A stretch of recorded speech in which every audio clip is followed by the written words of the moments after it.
সেখানে সেই বৃষ মানে সেই ধর্ম সেই গোমাতার কাছে প্রশ্ন করেছেন, পৃথিবীর কাছে প্রশ্ন করেছে।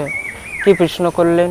হে দেবী, তুমি তো হলে ধরণী, তুমি হলে ধরিত্রী, ভগবান বারবার তোমার উপরে এসে অবতীর্ণ হন, তো তুমি কি করে বুঝো কে ভগবান?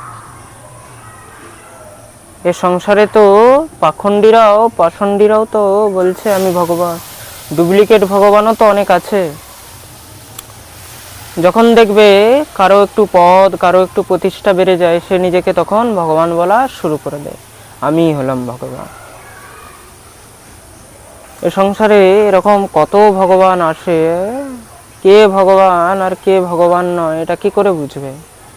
দেখবে কারো যদি দুই চার লাখ শিষ্য হয়ে যায়, সে নিজেকে ভগবান বলা শুরু করে দেয়, তারপরে আর ভগবান মানে না, ঠাকুর মানে না।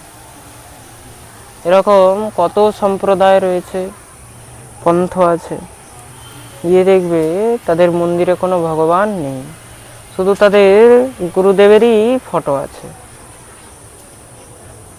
আমাদেরকে জিজ্ঞেস করবেন, ওনারা বলবে আমাদের গুরুদেবই হলেন ভগবান, উনি হচ্ছে কালী, উনি দুর্গা, উনি বিষ্ণু।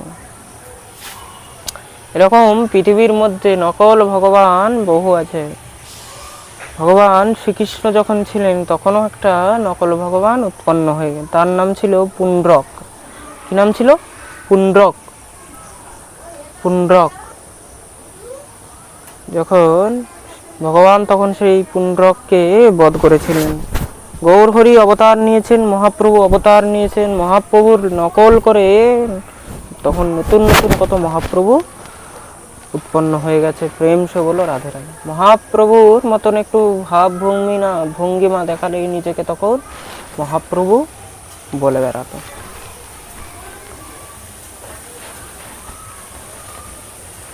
তো তুমি কি করে বুঝো, কি করে বুঝতে পারো যে কে ভগবান কে ভগবান নয়?